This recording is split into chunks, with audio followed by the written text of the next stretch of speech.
இத்தனை நாள் வாய்மொழிந்த சித்திரமே இப்பொழுது மௌனமேந்தானோ? மின்னலென மின்னிவிட்டு கண்மறைவாய் சென்று விட்ட மாயம் நீதானோ?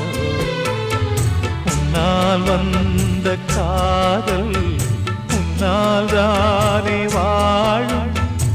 என்னை நீங்கி போனார் உன்னை சேரும் பாவம்.